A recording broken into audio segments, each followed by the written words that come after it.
J'étais mariée, j'ai eu des enfants, je me suis laissée aller dans un confort de vie, dans le stress au travail, le stress du quotidien. Et ma vie de femme, en fait, elle était mise un petit peu en sourdine. Ma mère s'est toujours révoltée quand mon père allait un petit peu loin par rapport à ses réflexions. Et moi, j'ai revécu ce qu'elle avait vécu, quoi. Et j'ai ressenti très fort, en fait, cette révolte. Et je me suis dit, mais c'est quoi ta vie, quoi? Qu'est-ce que tu veux faire? Qu'est-ce que t'aimes? Et je me suis révoltée. Il y a eu un déclic très fort. Mon pseudo-animal, hein, c'est Féline Arfang. Je suis poétesse, performeuse, photographe, avec une spécialité qui est l'autophotographie. Et ce qui m'intéresse dans mon travail, c'est d'avoir une totale liberté par rapport à mon image. Je travaille en solo, avec mon trépied, mon appareil photo. Et donc, c'est moi qui détermine le lieu, le jour, le cadrage, la tenue, la pose, et qui déclenche ou qui ne déclenche pas. Féline Arfang, YouTube. Oui, j'ai réalisé également des auto-vidéos, comme celle-ci par exemple. Ceci est une robe. En fait, cette robe appartenait à une mariée qui, une fois mariée, l'a délaissée. Donc je me la suis appropriée et aujourd'hui je joue avec. Voilà, je m'amuse.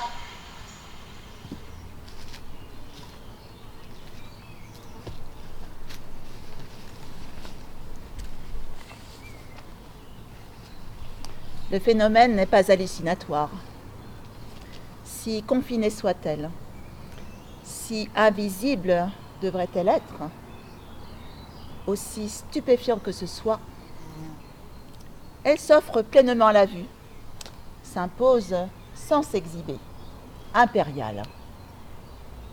Elle se donne à voir, non par transparence, la robe de la belle est particulièrement couvrante, mais miracle, miracle charnel s'il en est, miracle de chair. La splendide chatte qui nous fait face n'est pas Angora, c'est un sexe de femme. Il s'agit d'un pubis triomphant, d'une vulve en gloire, d'un clitoris en liesse. Il s'agit d'une chatte qui règne, d'une chatte surgie par magie, abolissant tout obstacle visuel, toute convention, toute indécence. Il s'agit d'une chatte en révolution, chatte rebelle, chatte surnaturelle, mais bien réelle, qui, lasse d'être fruit défendu, lasse d'être interdite à la vue, lasse d'être dans le noir, lasse d'être dissimulée depuis des temps immémoriaux, s'offre à la lumière.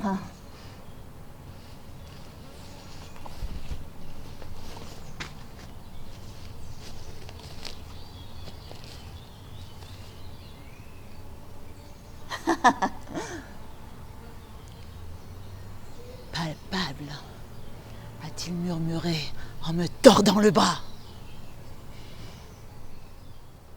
Je refuse d'accepter que la proéminence de ton pubis soit annonciatrice de la prééminence de ton esprit. Je rejette les dires de la pitié. Il ne saurait tolérer que de stupides prédictions fécondent ton esprit vide. Ne sais-tu pas que les prophétesses n'ont plus le droit de s'exprimer? Et que fait-il ma conviction? Tu es condamné à sonner le creux toute ta vie.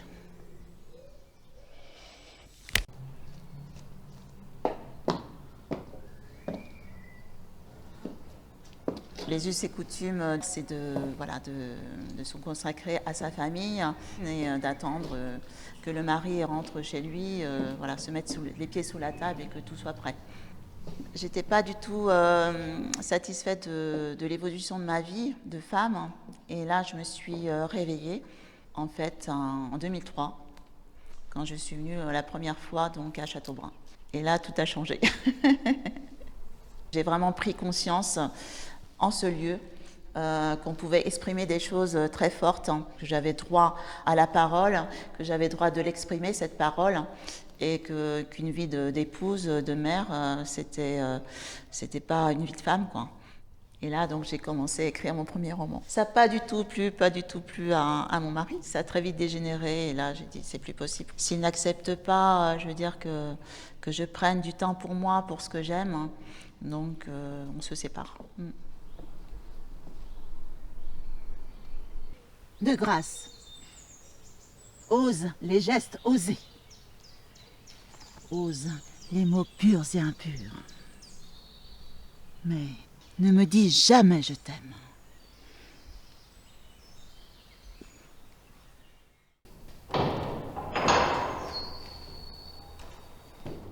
Et là, j'ai commencé à défendre la cause des femmes. Et puis commencer à décrire des poèmes de plus en plus crus, hein, avec des mots crus, des mots durs, exprimer tout ce que les hommes peuvent faire subir, je veux dire, par des paroles, par des gestes aux femmes. Ce que je montre dans mes autophotographies, c'est la femme. Je mets en évidence et puis en valeur le corps de la femme. Donc mon travail, voilà, il est libre, hein.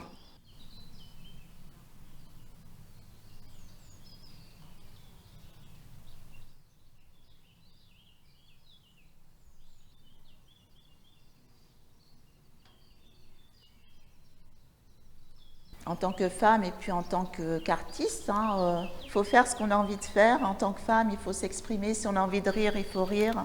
Si on a envie de pleurer, ben, il faut pleurer. Si on a envie de crier, il faut crier. Si on a envie de faire l'amour, ben, on fait l'amour. La vie, c'est pas quelque chose d'organisé, de chronométré, de prévisible. La vie, elle est pleine de surprises. Il faut attendre des belles surprises de la vie. Moi, voilà, il faut rester positif.